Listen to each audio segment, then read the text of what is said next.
So in this video, I'm going to show you how some of the best guitar players in the world are able to so seamlessly move up and down the guitar neck, connecting chord shapes and scales together. And the best part about it is that it's actually really simple and easy to comprehend. But to make it the easiest to digest, I'm going to show you this method across just this part of the fretboard. And I'll also include a free PDF of all the diagrams I go over in this video. Now to start, all we need to do is go over this one measly shape.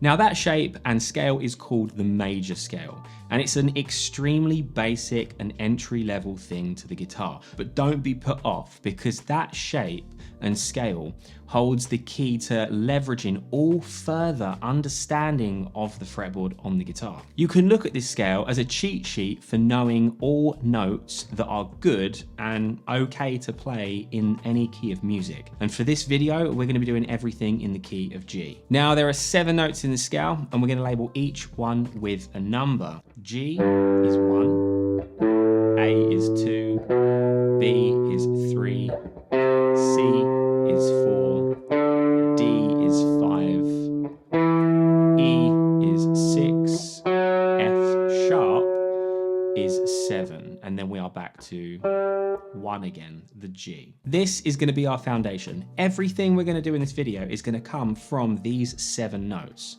So as we're going to build on those 7 notes, we're going to start by taking a look at the chords that sit directly under each note. This is useful when creating a chord progression, a melody, or even a solo, because knowing the notes from each chord, knowing where they are across the fretboard, is a key component to be able to connect chord shapes and scales together. And that in turn allows you to just maneuver yourself all over the fretboard. So we'll start with chord number 1. These are all going to be bar chords. First chord number 1 will be G major. Chord 2 is minor. It's going to be A minor. Chord number 3 is going to be minor, and that's B minor. Chord number 4 is going to be major, and that's going to be C major. Chord number 5 is going to be D, and that's D major. Chord number 6 is going to be minor, and that's E minor. Chord number 7 is going to be a half diminished. It's the only one that is different, and it's going to be an F sharp half diminished. Notice how every single chord in that progression is played from one of those notes in that scale. And like I said, it's because every single note in that major scale has a chord that sits directly underneath it. So we're going to take this a step further. Our chord shapes don't have to be limited to these bulky bar chord shapes. Pro guitar players will often utilize triads to further their understanding of the neck, but also add variation to their chords. This helps connect shapes in your head because triads are just 3-note chords based off of the chords that we've just learned. Now, if we section off the chords that we've just learned into 3-note sections, we'll have multiple choices for each chord. Let me show you what I mean. Let's take the first chord, for example, which is G major. And if I ignore the first string I would strum, in this case, string 6, and if I analyze everything from string 5 going down in groups of 3, we have string 5, 4, 3, string 4, 3, 2, and then string 3, 2, 1.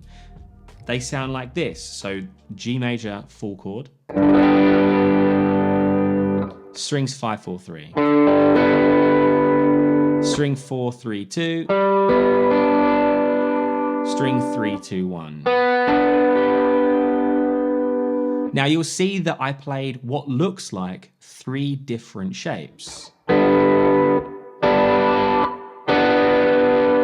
But if I play the original bar chord position and just section off those 3 groups at a time, you'll notice my left hand doesn't move at all because all of those triads are G major triads that all exist within that one chord. So one more time, G major, G major, G major, G major. They're all different variations of the same chord. Let's take a look at the same thing, but with the next minor chords on string 6. And we're going to follow exactly the same pattern. A minor, triad number 1, triad number 2, triad number 3. B minor, triad number 1, triad number 2, triad number 3. Now, the same process happens on string 5 for all the chords on string 5. So we're going to take a look at them again. We're going to be taking a look at the second note that we would strum. In this case, it will not be string 5, it will be string 4. So C major, triad number 1, triad number 2. D major, triad number chord, triad number 1, triad number 2. E minor, chord, triad number 1, triad number 2. And lastly, we've got our F sharp half diminished. Now, for this one, I play strings 4, 3, 2 and string 3, 2, 1. To be honest though, this chord doesn't get used a lot, and it depends on what style of music you're playing as to whether it gets used, if at all. So I'm going to take a chord progression and I'm going to use the 1, 4, 6 and 5 chords from the key that we're in, which, a reminder, is the key of G. So I'm going to play a G, a C, an E minor and D major. And if I just play them in their standard bulky chord voicings, they'll sound like this.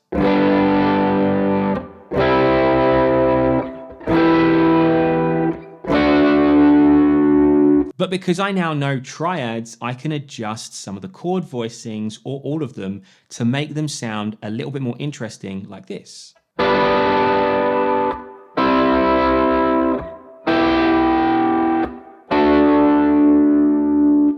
Or like this.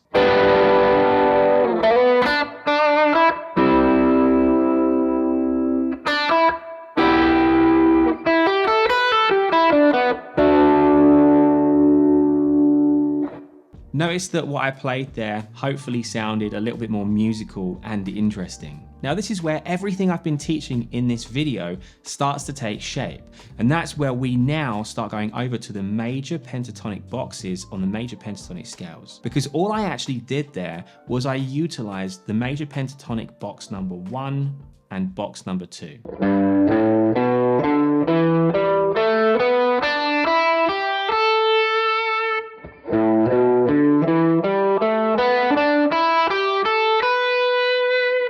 I just included some sections of those scales to add some flair in between each chord. This is probably the most tricky part of the whole process and of this whole lesson, because this relies on being creative with the ingredients that you've learned from this lesson. Let me give you a few more examples using the same chord progression.